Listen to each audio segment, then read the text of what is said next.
Hello, I'm John Monson and welcome to the channel and another one of the car videos. Today I want to talk to you about the Grey Goose, a little bit of detail about the outside of the car. You may have seen in a previous video on the channel the details, there's two videos in fact, the details of the trip we made from San Francisco to Orlando, which we did for charity, my son and myself, after the car had been built as a lockdown project. Today I'm going to make the first of two videos, one about the outside of the car, some of the fine details that you may have spotted or not spotted in the previous videos. If you like what you see, please go ahead and subscribe and press like. It's very useful, but more importantly, let's have some details and conversation on the comments, what you like, what you don't like, and what we can do better. So without further ado, let's go and have a look at the Grey Goose. So starting on the outside, let's start with the front of the car. So the first thing you'll notice is that the front of the car is not a typical looking E-Type front. And that's because although it's a steel-bodied car that began life as a standard Series 1 3.8 fixed head coupe, the first thing we did was change the bonnet for a full alloy build. This car was originally found in Northern California and in a dismantled shape. It had been taken apart by the owner for restoration, which of course is so common, and then nothing actually happened to the car for about 25 years. We found it, bought all 65,000 parts, and started a project that lasted about 2 years. I've had the twin headlights fitted, which you can see here, which is a little bit of an homage to the Lindner Knocker low drag coupes of the 1960s. They made 3 of those, as you know, and the twin headlights most certainly help with seeing at night. We have the scoops for the air for the brakes, and you can see this little black gizmo here, which is in fact a switchable radar detector. You can switch it on and off as you go along.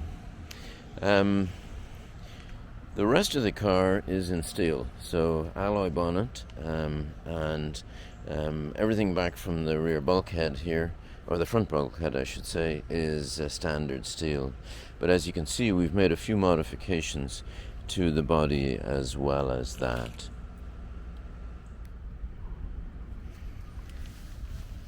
Behind the wheels are a set of uprated disc brakes, which give the car better stopping power, and also they don't fade.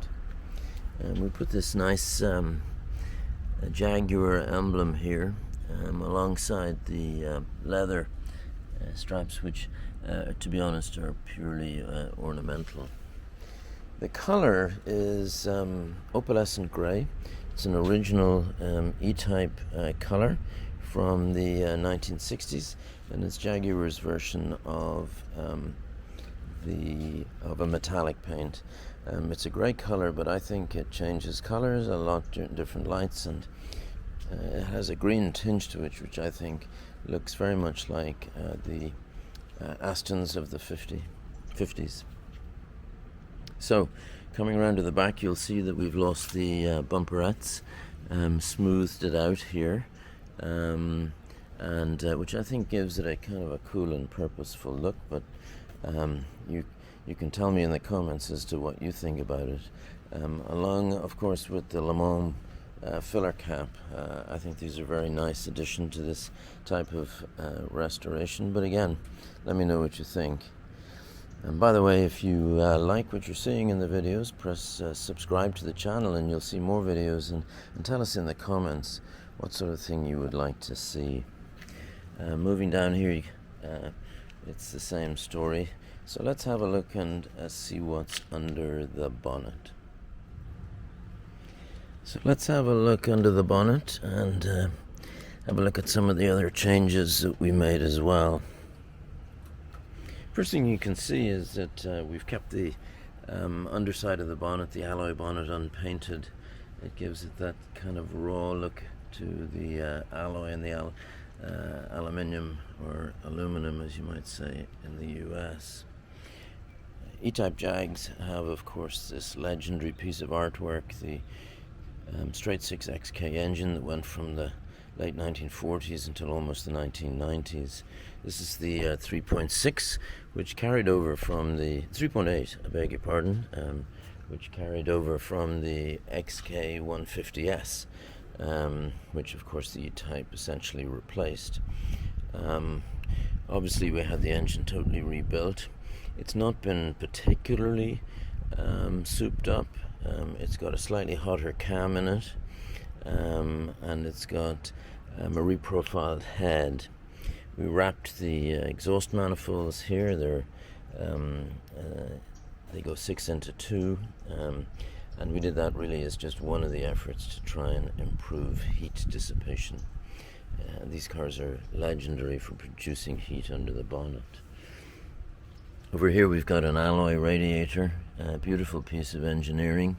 These cars are notorious for boiling, at least in the original specification. The cars were made for export, but strangely and bizarrely, they were made in a specification that really worked in the cooler climate of the UK. We've got an Eagle style surge tank here, alternator of course, and the eagle-eyed of you will spot this down here, which is an air conditioning unit made by Clayton Classics.